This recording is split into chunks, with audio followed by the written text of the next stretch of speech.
Welcome students, I am Deshma, representing Department of Computer Application, Don Bosco College, Kottayam. Today's session, we are trying to discuss about some problems on the topic duality. Duality is a topic we will discuss in the corresponding problems. So, in class we deal with some general instructions for the conversion of a primal problem to dual problem. A primal problem, a primal L.P.P, dual L.P.P to convert to general instructions in class. This class instructions follow the problem discuss. There is conversion of a primal L.P.P to a dual L.P.P. For example, here a question consider that is maximize z is equal to 3x plus y plus 2z subject to the constraints x plus y plus z less than or equal to 5, 2x plus z less than or equal to 10, y plus 3z less than or equal to 15, and the non-negativity condition of the variables x, y and z greater than or equal to 0. We have to convert this primal problem. The primal problem is the original data, primary data, the primal problem. So we have to convert this primal problem to the dual problem. So, we will conversion. The first one is the problem. In the problem, maximization or minimization or the optimization condition. The optimization condition is maximization. The decision variables are x, y, z. That is the objective function. Sorry, this just can be z dash. X, y, z. Variable repetition is a dash. Constraints like maximization optimization condition constraints general instruction all the constraints in the maximization problem should be less than or equal to all constraints maximization problem primal L.P.P maximization and optimization conditioning all constraints format inequalities should be less than or equal to. So we check all inequalities less than or equal to. So the basic requirements satisfy. So, we will this primal problem dual convert. So, matrix form matrix notation this primal problem dual convert method. So, matrix this primal dual convert. This primal problem matrix representation that is maximize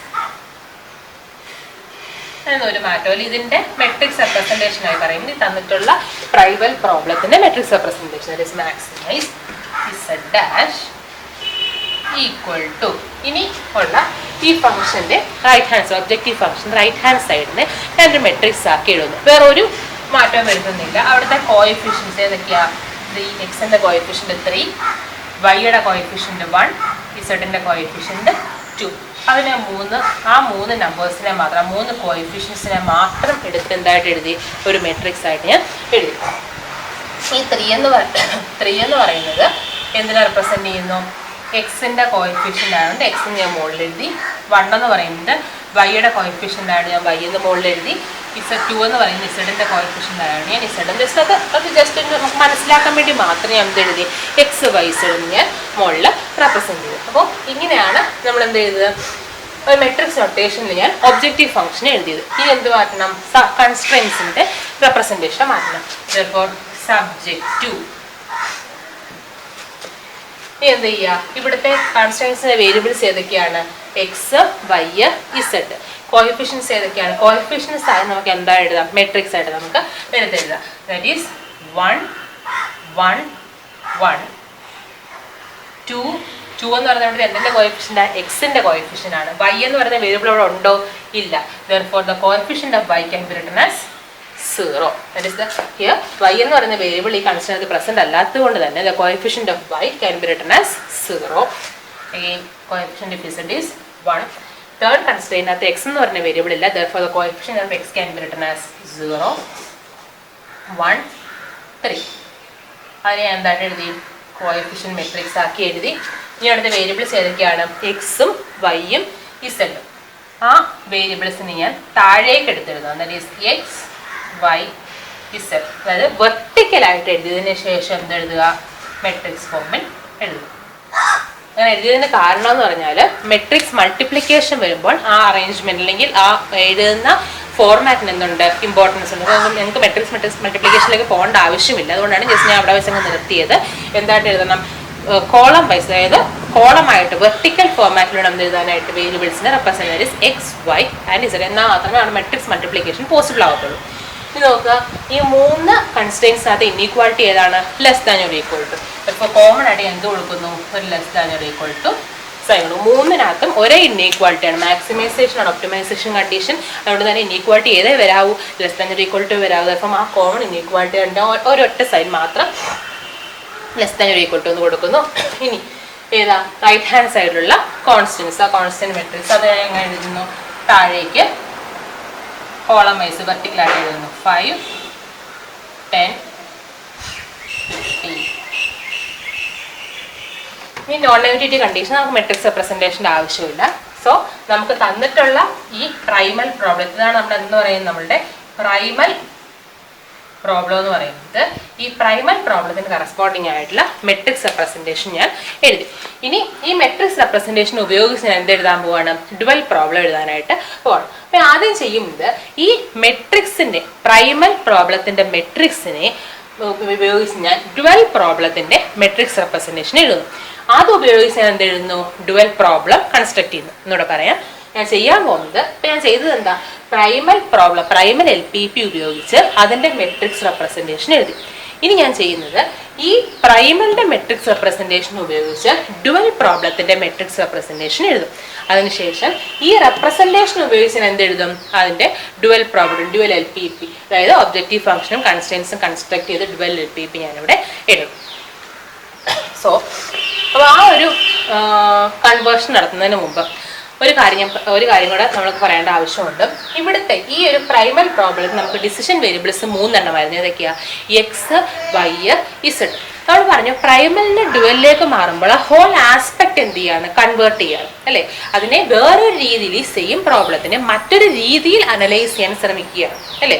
അവിടെ ചെയ്യുന്നത്. So അവിടെ അങ്ങനൊരു whole aspect അനലൈസേഷന് വ്യത്യാസം വരുന്നുണ്ട്, ആ view പോയിന്റിന് വ്യത്യാസം വരുന്നതുകൊണ്ട് തന്നെ അവിടുത്തെ ഡിസിഷൻ വേരിയബിൾസ് എന്താവണമെന്നില്ല, ഈ സെയിം ഡിസിഷൻ വേരിയബിൾസ് ആവണമെന്ന് നിർബന്ധമില്ല, അല്ലേ? സെയിം ഡിസിഷൻ വേരിയബിൾസ് ആകില്ല ഒരിക്കലും. സോ അവിടെ നമ്മൾ ഡുവൽ പ്രോബ്ലം നമ്മൾ ചെയ്യുമ്പോൾ എപ്പോഴും പ്രൈമിൽ നിന്നും വ്യത്യസ്തമായിട്ടുള്ള വേരിയബിൾസിനെ നമ്മൾ എന്തായിട്ട് എടുക്കാനായിട്ട്? ഡുവൽ പ്രോബ്ലത്തിൽ ഡിസിഷൻ വേരിയബിൾസ് ആയിട്ട് നമ്മൾ എടുക്കാനായിട്ട്. സോ ഇവിടെ നമ്മൾ ഏത് വേരിയബിൾസ് വേണമെങ്കിലും ആവാം. ഇവിടെ എക്സ് വൈ ഇസഡ് എന്ന് വന്നു കാരണം മറ്റടുത്ത് എക്സും വൈയും ഇസഡും അല്ലാതെ മറ്റു 3 വേരിയബിൾസിനേക്ക് എന്താ എടുക്കാം? ഡുവൽ പ്രോബ്ലത്തിന്റെ ഡിസിഷൻ വേരിയബിൾസ് ആയിട്ട് എടുക്കാം. സോ ഞാനിപ്പോൾ തൽക്കാലം ഇപ്പോൾ 3 ലെറ്റേഴ്സ്, അതായത് set B, A, B and C, A, B, C എന്ന് പറയുന്ന 3 ലെറ്റേഴ്സിനെയാണ് ഞാൻ 3 ഡിസിഷൻ വേരിയബിൾസ് ആയിട്ട് ഡുവലിനകത്ത് എടുക്കാനായിട്ട് ഞാൻ തീരുമാനിച്ചിരിക്കുന്നത്. അപ്പോൾ നമുക്ക് എ, ബി, സി ഉപയോഗിച്ച് നമുക്ക് എന്ത് ചെയ്യാം? ഈ തന്നിട്ടുള്ള പ്രോബ്ലത്തിന്റെ ഡുവൽ നമുക്ക് എഴുതാം. സോ അങ്ങനെ എഴുതുന്ന സമയത്ത് നമ്മൾ നോക്കേണ്ട കാര്യം, മാക്സിമൈസ് എന്ന് പറയുന്ന ഈ ടേം ഇൻ പ്രൈമൽ ഇവൻ ബിക്കംസ് ഡുവലിലേക്ക് മാറുമ്പോൾ എന്തായിട്ട് മാറും? നമ്മൾ term maximise should be replaced with എന്തുകൊണ്ട് റീപ്ലേസ് ചെയ്യണം? മിനിമൈസ് കൊണ്ട് റീപ്ലേസ് ചെയ്യണം. Therefore ഈ മെട്രിക്സ് റെപ്രസെൻറ്റേഷൻ്റെ പ്രൈമലിന്റെ മെട്രിക്സ് റെപ്രസെൻറ്റേഷൻ ഡുവലിന്റെ മെട്രിക്സ് റെപ്രസെൻറ്റേഷൻ ആക്കി മാറ്റുമ്പോൾ the word maximisation can be change to minimisation. That is min. Replace ചെയ്യാം മാക്സിമൈസേഷൻ എന്ന വേർഡിനെ മിനിമൈസേഷൻ എന്ന വേർഡിന് കൊണ്ട് ഞാൻ റീപ്ലേസ് ചെയ്തു. എഗെയിൻ ഇസഡ് ഡാഷ് എന്ന് പറയുന്ന ആ വേരിയബിൾ അത് ഞാൻ വേറൊരു വേരിയബിളായിട്ട് മാറ്റുന്നു. L.P. Z double dash. മറ്റൊരു നൊട്ടേഷൻ വേണമെന്നുള്ളത് ഇവിടെ ഇമ്പോർട്ടൻ്റ് ഉള്ളൂ. അതായത് ആ സെയിം വേരിയബിളിനെ എന്ത് ചെയ്യരുത്? റിപ്പീറ്റ് ചെയ്യരുത്. വേറൊരു റെപ്രസെൻറ്റേഷൻ കൊടുക്കുക എന്ന് മാത്രമേ. അപ്പോൾ ഇസഡ് ഡാഷ് എന്തായിട്ട് കൊടുത്തു? ഇസഡ് ഡബിൾ ഡാഷ് ആയിട്ട് കൊടുക്കുക. എന്ത് വേണമല്ലോ, ഇസഡ് സ്റ്റാറോ ഇസഡ് 1 ഇസഡ് 2 എന്ത് വേണം നമുക്ക് കൊടുക്കാം. അത് നമ്മളുടെ കൺവീനിയൻസ് ആണ്. അപ്പോൾ അവിടെ ആ ഇസഡ് ഡാഷിനുള്ള എന്തായിട്ട് ഞാൻ കൊടുത്തു? ഇസഡ് ഡബിൾ ഡാഷ് ആയിട്ട് കൊടുത്തു. ഇനി എന്താ പറഞ്ഞിരിക്കുന്നത്? നമ്മുടെ ജനറൽ ഇൻസ്ട്രക്ഷൻ അത് ഫസ്റ്റ് ഇൻസ്ട്രക്ഷൻ ഞാൻ ഫോളോ ചെയ്തു. The word maximisation in the primal problem is replaced with minimisation in dual problem. ഈ ഇതാണ് പറഞ്ഞിരിക്കുന്നത്. സെക്കൻഡ് ഇൻസ്ട്രക്ഷൻ എന്തായിരുന്നു? നമ്മളുടെ പ്രൈമൽ പ്രോബ്ലത്തിലെ കൺസ്ട്രെയിൻസിന്റെ, അതായത് പ്രൈമൽ പ്രോബ്ലത്തിനകത്തെ കൺസ്ട്രെയിൻസിന്റെ റൈറ്റ് ഹാൻഡ് സൈഡിലുള്ള കോൺസ്റ്റൻസ് എന്തായിട്ട് മാറുമെന്ന് പറഞ്ഞിരിക്കുന്നത് ഡുവൽ പ്രോബ്ലത്തിനകത്തെ ഒബ്ജക്റ്റീവ് ഫംഗ്ഷന്റെ കോഎഫിഷ്യൻസ് ആയിട്ട് മാറുമെന്നാണ് പറഞ്ഞിരിക്കുന്നത്. അങ്ങനല്ലേ ജനറൽ ഇൻസ്ട്രക്ഷൻ. അത് സെക്കൻഡ് പോയിന്റ് നോക്കുക. the constants or the coefficients the constants in the right hand side of the constraints നമ്മുടെ കൺസ്ട്രെയിൻ ആയിട്ട് പ്രൈമൽ പ്രോബ്ലത്തിലെ കൺസ്ട്രെയിൻസ് ആയിട്ട് വരുന്ന ആ ഇനീക്വാലിറ്റീസ് റൈറ്റ് ഹാൻഡ് സൈഡിലുള്ള കോൺസ്റ്റൻസ് ഡുവൽ പ്രോബ്ലത്തിൽ വരുമ്പോൾ എന്തായിട്ട് മാറുമെന്ന് പറഞ്ഞിരിക്കുന്നത് ഒബ്ജക്റ്റീവ് ഫംഗ്ഷന്റെ കോഎഫിഷ്യൻസ് ആയിട്ട് മാറും. അതായത് ഈ തന്നിരിക്കുന്ന ഈ മെട്രിക്സ് റെപ്രസെന്റേഷനിൽ ഈ തന്നിരിക്കുന്ന മെട്രിക്സ് 3, 1, 2 എന്ന് പറയുന്ന ഈ മെട്രിക്സ് ശരിക്കും എന്തിനെ റെപ്രസെന്റ് ചെയ്യുന്നു? ഒബ്ജക്റ്റീവ് ഫംഗ്ഷന്റെ കോഎഫിഷ്യന്റ് റെപ്രസെന്റ് ചെയ്യും അല്ലേ? അപ്പോൾ ഈ മെട്രിക്സ് ഈ മെട്രിക്സ് ഡുവലിലേക്ക് മാറുമ്പോൾ വരുന്ന മാറ്റം എന്താണ്? ഈ 3, 1, 2 എന്നീ പൊസിഷനുകളിൽ ഏതൊക്കെ വാല്യൂസ് കൊണ്ട് റീപ്ലേസ് ചെയ്യേണ്ടി വരും? നമ്മൾ ഈ കൺസ്ട്രെയിൻസ് റൈറ്റ് ഹാൻഡ് സൈഡിലുള്ള കോൺസ്റ്റന്റ് വരുന്നത് 5, 10 and 15 എന്ന് പറയുന്ന വാല്യൂസ് കൊണ്ട് നമ്മൾ റീപ്ലേസ് ചെയ്യുന്നത്. That is Z" is equal to എന്തായിട്ട് മാറും? ഈ 3, 1, 2 എന്ന് പറയുന്ന പൊസിഷൻ ആ ഒബ്ജക്റ്റീവ് ഫംഗ്ഷന്റെ കോഎഫിഷ്യന്റ് പ്രൈമലിലെ ഒബ്ജക്റ്റീവ് ഫംഗ്ഷന്റെ കോഎഫിഷ്യന്റിനെ മാറ്റി അവിടെ എന്ത് എഴുതണം? നമ്മൾ ഡുവലിലെ ഒബ്ജക്റ്റീവ് ഫംഗ്ഷന്റെ കോഎഫിഷ്യന്റ് ആയിട്ട് എന്ത് എഴുതണം? നമ്മുടെ പ്രൈമലിലെ കൺസ്ട്രെയിൻസിന്റെ കോൺസ്റ്റന്റ് റൈറ്റ് ഹാൻഡ് സൈഡിലെ കോൺസ്റ്റന്റ് വാല്യൂസിനെ വേണം എന്തായിട്ട് എഴുതാനായിട്ട്? Dual function dual L.P.P objective ഫംഗ്ഷന്റെ കോഎഫിഷ്യൻസ് ആയിട്ട് എഴുതാം. That is become 5, 10, 15. അതായത് നമ്മളുടെ പ്രൈമൽ പ്രോബ്ലത്തിലെ റൈറ്റ് ഹാൻഡ് സൈഡിൽ കൺസ്ട്രെയിൻസിന്റെ റൈറ്റ് ഹാൻഡ് സൈഡിലെ കോൺസ്റ്റൻസ് എന്തായിട്ട് മാറി?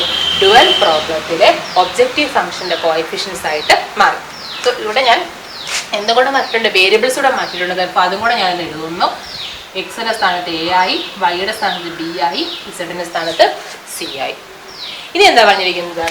പ്രൈമൽ പ്രോബ്ലത്തിലെ കോഎഫിഷ്യന്റ് മെട്രിക്സുകളുടെ ഫോർത്ത് പോയിന്റ് നോക്കുക. പ്രൈമൽ പ്രോബ്ലത്തിലെ കോഎഫിഷ്യന്റ് മെട്രിക്സിന്റെ ട്രാൻസ്പോസ് ആയിരിക്കും എന്ത്? ഡുവൽ പ്രോബ്ലത്തിലെ coefficient matrix. The transpose of the coefficient matrix of the constraints in the primal problem forms the coefficient matrix of the dual problem. Primal പ്രോബ്ലത്തിലെ coefficient മെട്രിക്സിന്റെ കൺസ്ട്രെയിൻസുകളുടെ coefficient മെട്രിക്സിന്റെ ട്രാൻസ്പോസ് ആയിരിക്കും ഡുവൽ പ്രോബ്ലത്തിൽ എന്ത്? കോഎഫിഷ്യന്റ് മെട്രിക്സ് എന്ന് പറയുന്നത്. ഒരു മെട്രിക്സിന്റെ ട്രാൻസ്പോസ് എന്ന് പറഞ്ഞാൽ മറ്റൊന്നുമില്ല. ഒരു മെട്രിക്സ് ഫോർ എക്സാമ്പിൾ ഈ ഒരു മെട്രിക്സിനെ നോക്കുക. ഈ മെട്രിക്സിനെ സംബന്ധിച്ച് ഈ മെട്രിക്സിന് 2 റോസും ഉണ്ട്, 3 കോളംസും ഉണ്ട് അല്ലേ? ഈ മെട്രിക്സിന്റെ ട്രാൻസ്പോസ് നമ്മൾ സാധാരണ ക്യാപിറ്റൽ T കൊണ്ടാണ് നമ്മൾ സൂചിപ്പിക്കുന്നത്. ട്രാൻസ്പോസ് എങ്ങനെ എഴുതുമെന്ന് വെച്ചാൽ ഈ മെട്രിക്സിന്റെ റോകളെല്ലാം കോളമാക്കി എഴുതും, തിരിച്ച് കോളംസ് എല്ലാം റോ ആക്കി എഴുതും. അതായത് ഈ മെട്രിക്സിന്റെ ട്രാൻസ്പോസ് വരുമ്പോൾ ഇവിടുത്തെ first row become first column, second row become second column. That is ഇവിടുത്തെ ഈ മെട്രിക്സിന്റെ ട്രാൻസ്പോസ് എഴുതുമ്പോൾ ഒന്നാമത്തെ റോയെ ഒന്നാമത്തെ കോളം ആക്കി, അതായത് ഹൊറിസോണ്ടൽ ആയിട്ടൊരു പൊസിഷനിൽ കിടക്കുന്ന വാല്യൂസിനെ എന്തായിട്ട് എഴുതുക? വെർട്ടിക്കലായിട്ട് എഴുതുക. That is 2, 3, 4 and the second row becomes second column. That is 1, 9, 2. ഇവിടെ സെക്കൻഡ് റോ ഇവിടെ എന്തായിട്ട് മാറും? സെക്കൻഡ് കോളം ആയിട്ട് മാറും. അപ്പോൾ ഈ ഒരു മെട്രിക്സ് ആണ് എന്തെന്ന് പറയുന്നത് നമുക്ക് തന്നിട്ടുള്ള മെട്രിക്സിന്റെ ട്രാൻസ്പോസ് എന്ന് പറയുന്നത്. സോ ഇത്രയേ ഉള്ളൂ എന്തെന്ന് പറയുന്നത് ട്രാൻസ്പോസ് ഓഫ് എ മെട്രിക്സ് എന്ന് പറഞ്ഞാൽ ഏത് മെട്രിക്സിനെ ട്രാൻസ്പോസ് എടുക്കണമെന്ന് പറഞ്ഞാൽ ആ തന്നിരിക്കുന്ന മെട്രിക്സ് ഏതാണോ അതിന്റെ റോകളെ എല്ലാം എന്താക്കി എഴുതുക? കോളങ്ങളാക്കി എഴുതുക. അല്ലെങ്കിൽ കോളംസിനെ എല്ലാം എന്താക്കി എഴുതുക? റോ ആക്കി എഴുതുക. രണ്ടും സെയിം ഓപ്പറേഷനാണ് നടക്കുന്നത്. ആ ഒരു ഷിഫ്റ്റിംഗ് റോസും കോളംസും നമ്മളെ ഷിഫ്റ്റിംഗ് പ്രൊസീജിയറിനെ എന്തെന്ന് വിളിക്കുന്നത്? നമ്മൾ ട്രാൻസ്പോസ് ഓഫ് എ മെട്രിക്സ് എന്ന് വിളിക്കുന്നത്. ഇവിടെ അത്രയേ ഉള്ളൂ. ഈ മെട്രിക്സിനെ സംബന്ധിച്ച് എന്താണ്? ഒരു 3/3 മെട്രിക്സ് ആണ് ഇവിടുത്തെ കോഎഫിഷ്യന്റ് മെട്രിക്സ്. പ്രൈമലിന്റെ കോഎഫിഷ്യന്റ് മെട്രിക്സ് ആയ 3/3 മെട്രിക്സിന്റെ ട്രാൻസ്പോസ് നമ്മൾ എഴുതാം. ട്രാൻസ്പോസ് നമ്മൾ എഴുതുമ്പോഴത്തേക്കും ഇവിടുത്തെ ഫസ്റ്റ് റോ എന്തായിട്ട് മാറും? ഫസ്റ്റ് കോളമായിട്ട് മാറും. സെക്കൻഡ് റോ സെക്കൻഡ് കോളമായിട്ട് മാറും. തേർഡ് റോ തേർഡ് കോളമായിട്ട് മാറും. പ്രൈമൽ L.P.P കോഎഫിഷ്യന്റ് മെട്രിക്സ് ആയ 1, 1, 1, 2, 0, 1, 0, 1, 3 എന്ന് പറയുന്ന ഈ മെട്രിക്സ് അതിന്റെ അതിന്റെ ട്രാൻസ്പോസ് ആയിട്ടായിരിക്കും എഴുതേണ്ടത് ഡുവൽ പ്രോബ്ലത്തിന്റെ കോഎഫിഷ്യന്റ് മെട്രിക്സ് ആയിട്ട് എഴുതേണ്ടത്. ചിലപ്പോൾ ഇവിടുത്തെ കോഎഫിഷ്യന്റ് മെട്രിക്സ് എങ്ങനെ വരും? Become 1, 1 1 first row first column ആക്കി എഴുതി. again 2 0 1 second row second column ആക്കി എഴുതി. And third one 0 1 3. ഇനി എന്താണ് അടുത്ത തന്നേക്കുന്ന മെട്രിക്സ്? ഇതെന്താണ് അവിടുത്തെ വേരിയബിൾ മെട്രിക്സ്. ഡിസിഷൻ വേരിയബിൾസ് ഏതൊക്കെയാണ്? ഡിസിഷൻ വേരിയബിൾസിന് എങ്ങനെ എഴുതുന്നു?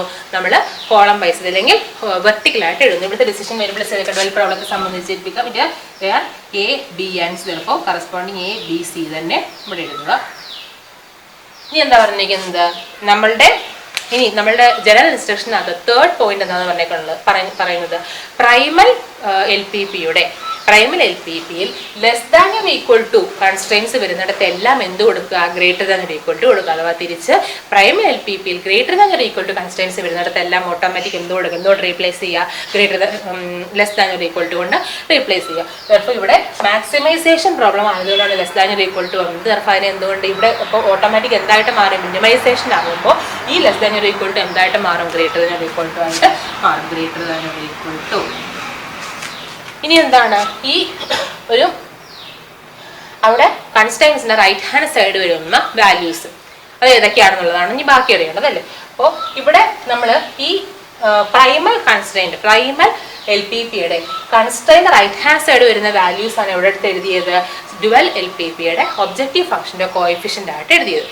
അപ്പോൾ തിരിച്ച് പ്രൈമൽ LPPയുടെ ഒബ്ജക്റ്റീവ് ഫംഗ്ഷൻ്റെ കോഎഫിഷ്യൻസ് ആയിരിക്കും ഓട്ടോമാറ്റിക് എവിടെ വരുന്നത്? ഡ്യുവൽ LPPയുടെ കൺസ്ട്രെയിൻസിൻ്റെ കോൺസ്റ്റൻസ് ആയിട്ട് റൈറ്റ് ഹാൻഡ് സൈഡിൽ വരുന്നത്. അപ്പോൾ ഈ പ്രൈമൽ LPPയുടെ ഒബ്ജക്റ്റീവ് ഫംഗ്ഷൻ്റെ കോഎഫിഷ്യൻറ്റിനെ എങ്ങനെ എടുത്തെഴുതുക? കോളം വൈസ് താഴേക്ക് എടുത്തെഴുതുമ്പോൾ റൈറ്റ് ഹാൻഡ് സൈഡിലുള്ള കൺസ്ട്രെയിൻസിൻ്റെ എന്ത് കിട്ടും? കോൺസ്റ്റൻസ് വാല്യൂസ് നമുക്ക് കിട്ടും. അതായത് ഇവർ തമ്മിൽ എന്ത് ചെയ്യുക? ഒബ്ജക്റ്റീവ് ഫംഗ്ഷൻ്റെ കോഎഫിഷ്യൻസും കൺസ്ട്രെയിൻസിൻ്റെ കോൺസ്റ്റൻസ് തമ്മിൽ ഇന്റർചേഞ്ചിങ് നടത്തിയിട്ട് അവിടെ പോകുന്നേ ഉള്ളൂ, ഡുവലിലേക്ക് പോകുന്നേ ഉള്ളൂ പ്രൈമലിൽ നിന്നും. സോ ഇതാണ് എന്ത് ചെയ്തത്? നമ്മൾ പ്രൈമൽ LPPയുടെ മെട്രിക്സ് റെപ്രസെൻറ്റേഷനിൽ നിന്നും ഡുവൽ LPPയുടെ മെട്രിക്സ് റെപ്രസെൻറ്റേഷനിലേക്ക് നമ്മൾ മാറ്റി എഴുതി. ഇനി എന്ത് ചെയ്യുക? തിരിച്ച് ഈ മെട്രിക്സ് റെപ്രസെൻറ്റേഷനെ നമ്മളുടെ ഡുവൽ LPP ആയിട്ട് മാറ്റി എഴുതുക. അത് എഴുതാൻ എളുപ്പമല്ല. എങ്ങനെ എഴുതേണ്ടത്? Minimise is a double dash is equal to അങ്ങനെ വരും. ഇനി സാധാരണ മുടക്കും 5a ഓരോ ഈ 5 എന്ന് പറയുന്നത് ഇപ്പം എന്തിൻ്റെ കോഎഫിഷ്യൻ്റ് ആണ്? എയുടെ കോഎഫിഷ്യൻ്റ്. അപ്പോൾ 5a plus 10b plus 15c ഇതാണ് എന്ത്? നമ്മളുടെ objective function. Subject the constraints ഏതൊക്കെയാണ്? ഈ തന്നിട്ടുള്ള ഇതെന്ന് പറയുന്നത് ഫസ്റ്റ് കോളം എന്തിനെ റെപ്രസെൻറ്റ് ചെയ്യുന്നു? എയെ റെപ്രസെൻറ്റ് ചെയ്യുന്നു. സെക്കൻഡ് കോളം എന്തിനെ റെപ്രസെൻറ്റ് ചെയ്യുന്നു? ബിയെ റെപ്രസെൻറ്റ് ചെയ്യുന്നു. തേർഡ് കോളം എന്തിനെ റെപ്രസെൻറ്റ് ചെയ്യുന്നു? സിയെ റെപ്രസെൻറ്റ് ചെയ്യുന്നു. അപ്പോൾ അതായിട്ട് എടുത്തങ്ങ് എഴുതിയാൽ മതി. ഈ എ എന്ന് പറയുന്നത് ഇത് നമ്മുടെ ഫസ്റ്റ് കൺസ്ട്രെയിൻ്റെ റോ ആണിത്. അപ്പോൾ 1 എന്ന് പറയുന്നത് എയുടെ കോഎഫിഷ്യൻ്റ് ആണ്. അപ്പോൾ 1a പ്ലസ് 2 എന്ന് പറയുന്നത് ബിയുടെ കോഎഫിഷ്യൻ്റ്. അപ്പോൾ 2b പ്ലസ് 0 എന്ന് പറയുന്നത് സിയുടെ കോഎഫിഷ്യൻ്റ്. അപ്പോൾ 0c. അവിടുത്തെ ഇനീക്വാലിറ്റി ഏതാണ്? Greater than or equal to 3. അടുത്ത കൺസ്ട്രെയിൻ ചെയ്ത് വരും 1a plus 0b plus 1c greater than or equal to 1. Again 1a plus 1b plus 3c greater than or equal to 2. ഇനി എന്ത് ചെയ്യുക? നോൺ നെഗറ്റിവിറ്റി കണ്ടീഷൻ ആണെന്നുള്ളത് നമുക്ക് അതും കൂടെ എടുത്തെഴുതാം. ഇവിടുത്തെ വേരിയബിൾസ് a b c ആണ്.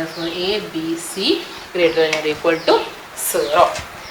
അപ്പോൾ ഇതാണ് എന്ന് പറയുന്നത് നമ്മളുടെ ഡ്യുവൽ പ്രോബ്ലം. നമ്മൾ തന്നിട്ടുള്ള പ്രൈമൽ പ്രോബ്ലത്തിന് കറസ്പോണ്ടിങ് ആയിട്ടുള്ള ഡ്യുവൽ പ്രോബ്ലമാണ് ഇപ്പോൾ നമ്മൾ എഴുതിയത്. സോ നമ്മളുടെ ഈ സെക്ഷൻ നമ്മൾ നോക്കുമ്പോഴത്തേക്ക് പ്രോബ്ലം സെക്ഷൻ നോക്കുമ്പോൾ നിങ്ങളുടെ ആ തൊട്ട് മുമ്പുള്ള സെക്ഷൻ പഠിപ്പിച്ചാൽ ജനറൽ ഇൻസ്ട്രക്ഷൻസ് കൂടെ മുമ്പ് ചെയ്യുക. അതും കൂടെ ഒന്ന് കമ്പയർ ചെയ്ത് പഠിക്കുക. സോ ഈ പ്രോബ്ലം നിങ്ങൾ എന്തായിട്ട് എഴുതുക? അസൈൻമെൻ്റ് ആയിട്ട് ലെക്ചർ നോട്ട്സ് ഹോം അസൈൻമെൻ്റ് ആയിട്ട് എഴുതി അയച്ചു തരിക. So that's all for today. Thank you.